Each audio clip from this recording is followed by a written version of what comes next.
This heartfelt Japanese movie will move you and may even bring tears to your eyes. Set in the lively city of Tokyo, where opportunities abound for people to experience life to the fullest, the film beautifully blends the fast and slow, the past and present, modernity and tradition, while predominantly portraying a rustic atmosphere. We are introduced to Ryu, a man with a full mustache, who diligently stocks a pile of ice boxes filled with fish. His boss calls him over, seemingly unhappy, and informs him that he has been arrested. Ryu is hardworking, but rumors are spreading, and he needs to be let go immediately. Reluctantly, his boss has no choice but to dismiss him, handing Ryu his last salary and a piece of meat as an apology for the situation. Ryu leaves the store, and his boss asks if he is a salaryman, hoping he will find another job soon. Feeling remorseful, he gives Ryu some additional money. Leaving the fish market behind, Ryu returns his uniform and steps outside to enjoy a cigarette while counting his money. He spends his first afternoon of unemployment eating ramen and walking amidst the bustling crowds. Boarding a train, he deepens his thoughts while observing two salarymen conversing, perhaps reminding him of his past life. At a convenience store, he picks up water, drinks, and alcohol, but hesitates and decides to leave the beers behind.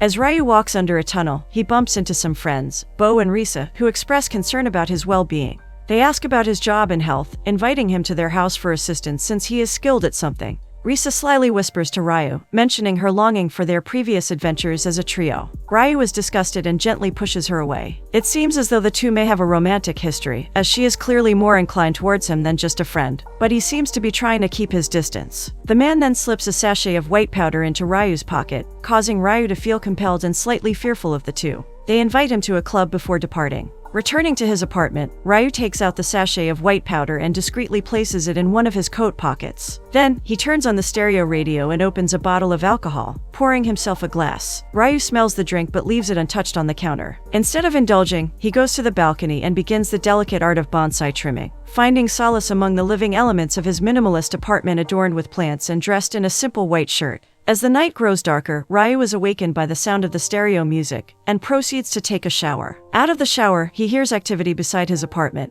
and realizes his neighbors are engaged in some sort of rough, heavy, partnered exercise, creating a loud noise. 3 guesses as to what it could be. Unable to resist, Ryu becomes aroused and touches himself as his blood starts to boil. On the train, he observes a couple showing affection, which catches his attention. Ryu enters a club and spots the man he encountered earlier in the tunnel. The atmosphere is filled with dancing, drinking, and other indulgences, creating a vibrant and energetic ambience. He notices the woman in the blue dress from earlier, gracefully dancing with a man. Ryu is captivated by her unique and sensual beauty, and their gazes meet, creating an instant connection. With a surge of confidence, he approaches her, and they begin to dance together, their bodies moving in sync with the rhythm of the music. The woman clings onto him, their hands intertwined, as if they've known each other for a lifetime. Despite their passionate chemistry on the dance floor, Ryu's attempt to kiss her doesn't resonate well with her, causing her to retreat from his advances. Undeterred, he follows her, determined to understand her mysterious allure. Against a wall, they engage in intense grinding, their bodies pressed tightly against each other, expressing their unspoken desires. In an attempt to learn more about her, Ryu tries to ask for her name, seeking a connection beyond the physical.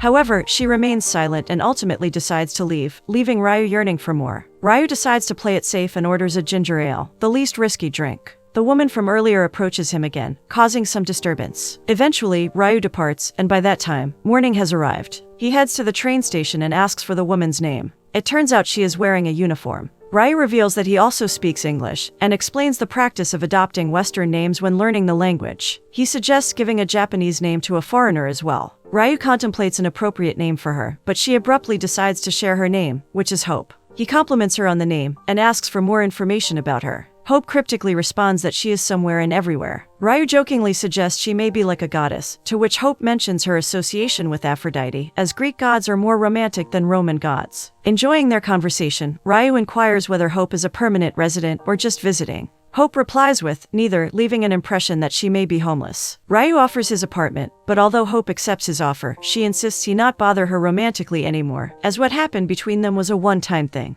Ryu promises to respect her boundaries, though he's disappointed at the outcome. Later on, one of Ryu's neighbors, sounding like a sleazy guy, comments on Ryu picking up a cute chick. Hope compliments Ryu's place and notices his tailored clothes, assuming he is a salaryman. Ryu prepares bedding for her on the floor in his living space and provides her with something to wear. He freezes momentarily upon seeing her beautiful slim body, trying to hold back his desires. Ryu retreats to his own room and falls asleep, but Hope remains awake, exploring the room. Unsure of what she should do, Hope steps out and enters Ryu's room. She asks if he can hold her, and Ryu allows her to sleep beside him, spooning her. They have a long sleep, and Ryu gazes at Hope's face, gently touching her soft hair before she wakes up. Ryu informs her that he's going to shower, and tells her she can leave afterward. Hope wanders around Ryu's apartment once again and notices an untouched glass of alcohol. She continues exploring and takes out her notebook, finding a couple of... Hope disturbs Ryu while he's showering, and he expresses his disapproval of her smoking a joint in his place. Hope watches him take a bath, and wipes herself before undressing and taking a shower. Ryu briefly observes her showering before closing the door. He sniffs the tea leaves left behind. Hope asks if Ryu is a wagon, referring to someone who took substances, and then stopped. Ryu admits that he stopped using. Hope reassures him that there's nothing to be ashamed of, and praises his efforts. Ryu expresses his curiosity about Hope's personal story. She hesitates to share, but Ryu insists, saying there's something intriguing about her. Hope simply states that she is impulsive. Ryu remains curious, and Hope compliments his tattoo. Ryu invites Hope to have a meal at a restaurant. During their conversation, Ryu asks more about Hope's life, but she responds with vague and non-specific answers, suggesting she has been in Japan for a long time, and jokingly claiming that a plane brought her to Japan. She reveals that she's not an open book, and won't disclose personal details just because he has decent junk. They laugh about it and share a joke. Ryu compliments her back, mentioning her tattoo. Ryu remarks that it feels like their first date, but Hope downplays it, considering it more like hanging out. Ryu asks more questions, such as her favorite movie. Hope responds with The Notebook, to which Ryu expresses skepticism, suggesting it's a cliché choice. Hope defends her preference, and Ryu concedes that although it may not be a great cinematic masterpiece, it can still be enjoyable. Ryu then shares his favorite movie, Breathless, a vintage love story, which elicits a snort from Hope about the irony. Ryu explains that Breathless is a different kind of love story, highlighting the differences between the two movies. Hope confides in Ryu, and reveals that she claims to be a psychic. She proposes a challenge to prove her psychic abilities. If she wins, Ryu has to sing a song, and if Ryu wins, Hope must answer why she came to Japan. They make a deal. Before that, Hope asks a personal question, but Ryu protests, citing hypocrisy. Then Hope reveals that she is from Manchester with an American accent, explaining that she moved to the USA when she was 15. Curiosity fuels Hope's question, and she notices the scars on Ryu's arms. Ryu touches his scars, and she inquires about how long he has been clean. Ryu responds that it has been over 6 months, prompting her to ask what made him quit. It turns out he got arrested for being a junkie. They leave the cafe, and Hope accidentally leaves her bag behind, prompting Ryu to run after her to return it. As a result, she won the bet, and now Ryu has to perform a song for her. They arrive at Ryu's home, and he introduces Hope to his grandmother. Grandma asks where she comes from, and Hope answers, leading Grandma to share her own story of having an American boyfriend, a soldier, when she was 16. However, he never showed up for their planned movie date.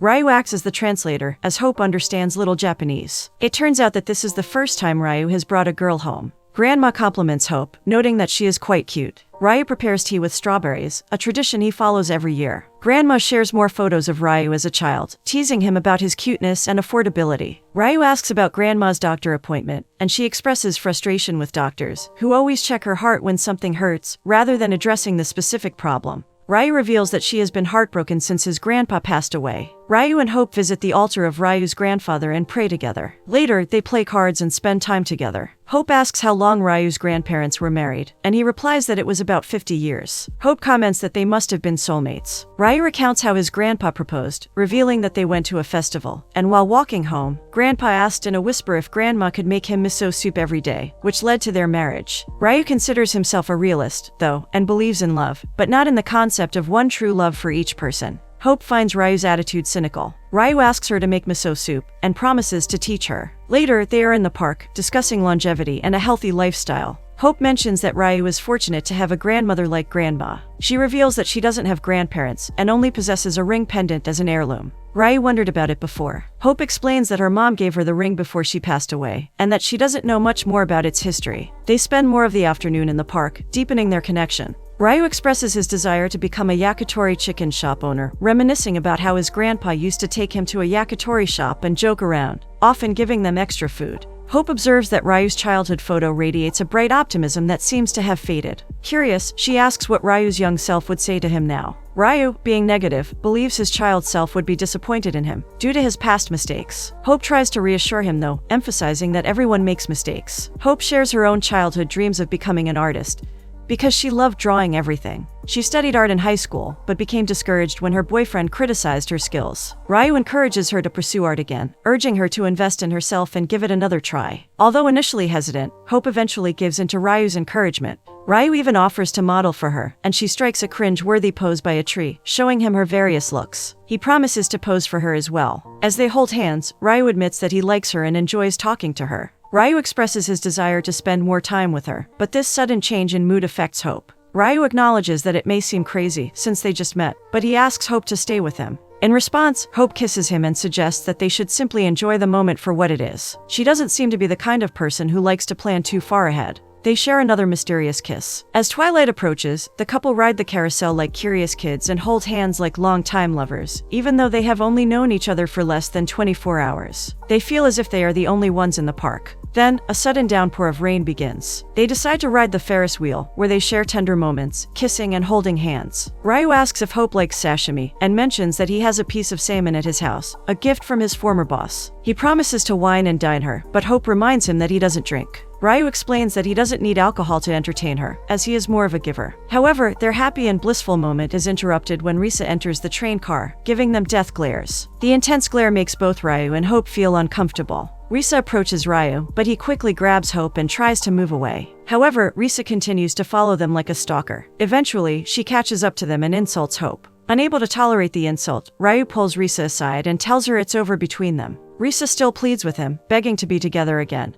But Ryu firmly states that there's no future for them. Risa pleads with Ryu, crying, and promises to get clean if they reunite. However, Ryu ultimately ends the conversation and cuts ties with her. While smoking outside the train station, Hope's mood suddenly becomes cold. She comments that Risa must have loved Ryu very much. Ryu explains that he was a completely different person back then, someone devoid of love or emotions, always chasing the next high. However, no matter how much he wants to change, his past continues to catch up with him. Hope tries to assure him that the past is in the past, but Ryu insists that it's different in Japan, unlike where she comes from. He believes that in Japan, the past clings to everyone like a parasite. He admits that he's trying to move on, but it's not working for him. Hope shifts into motivational speaker mode and tells Ryu that whatever he lost is already gone, and he should stop whining about it and pull himself together. Ryu lets Hope's words drill into his mind and smiles as he smokes, realizing that she is right. They continue to enjoy tender moments as a couple, holding hands and exploring their surroundings, going grocery shopping and simply walking around. During their shopping trip, Ryu asks if Hope has a current lover or husband.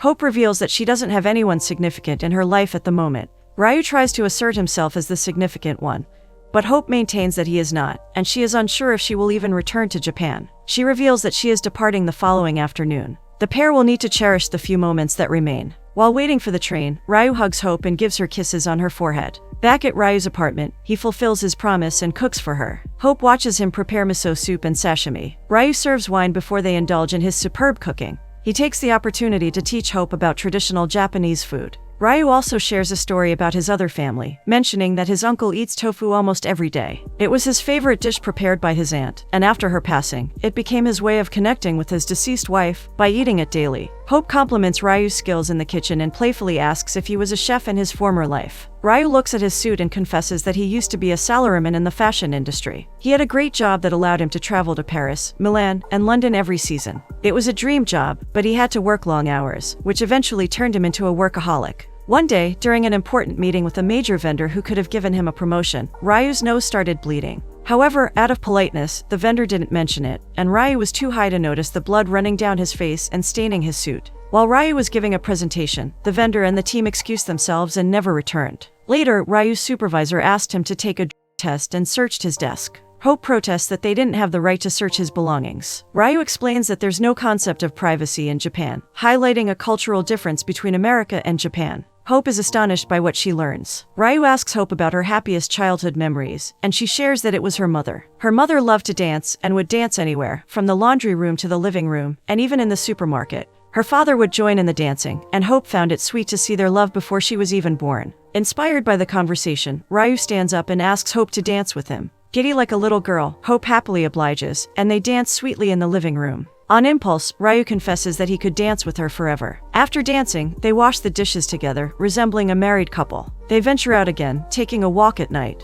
Ryu shows Hope around and takes her to a bakery, introducing her to various pastries. They buy a few and continue walking down the aisles. They come across a shisha bar and try hookah, which Ryu explains is like vaping, but with bigger tubes. They playfully chat about which superheroes they'd like to be, if they had a choice, and enjoy getting to know each other even more. While walking home, they enjoy the pastries they bought. However, in a tunnel, a robber suddenly appears and threatens them with a knife, demanding money. Frightened, Ryu tries to remain calm and throws his wallet at the robber, who then demands money from Hope as well. But realizing that she is a foreigner, the robber assumes she must be rich and demands her necklace. Ryu attempts to block the robber, but the robber effortlessly rips the necklace, along with the ring pendant, from Hope's neck. The robber quickly escapes, leaving Ryu and Hope in shock. Determined, they try to chase after the robber, but Ryu's face bears a scar from the encounter. Filled with anger, Ryu knocks on Bo's door for help. They enter Bo's place, where Ryu explains to him about the robber, believing that he might also be a junkie. While Bo is eating the pastry they brought, he mentions that he might know something about the situation. He's not hopeful that they'll find the necklace, though. Ryu leaves Hope with Risa, who offers her a hit.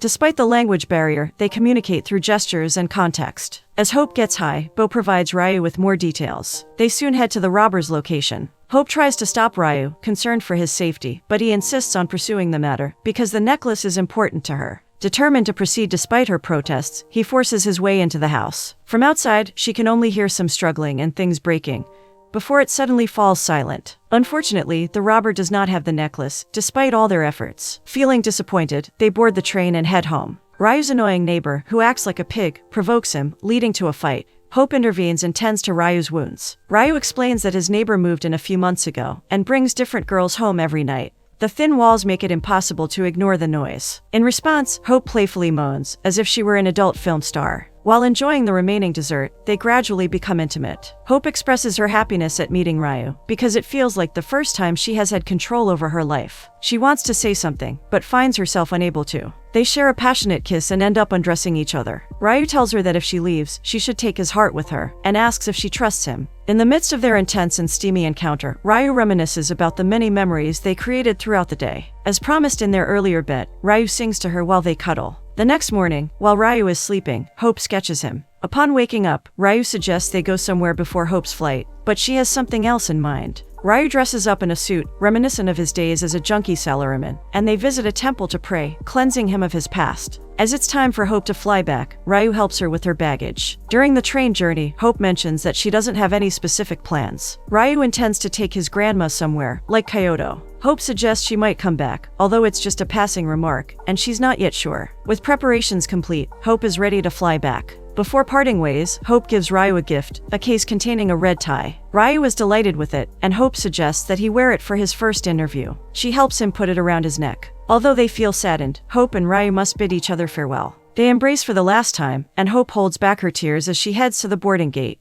During the train ride home, Ryu retrieves the stash of white powder from his pocket, but decides to put it back. He eats ramen and walks back home, pausing for a smoke. He gazes quietly at the sky. Bo approaches him and asks about the address he provided. Ryu answers Bo's questions and expresses his gratitude. Bo invites Ryu to his house, where Risa is still in a stoned state. Bo offers Ryu another sachet of white powder and suggests having a drink. Risa attempts to relive their past together, but Ryu becomes increasingly angry. He discovers that the necklace ring has been in Risa's pocket all along, and demands to know where she got it. Risa confesses that she asked a friend for a favor, not anticipating it would hurt Ryu. She did it because he had become distant. Ryu seizes Risa's joint, and a fight ensues, halted by Bo's intervention. Ryu leaves with the necklace ring, which ignites a newfound purpose within him. Walking alone, he experiences a sense of freedom.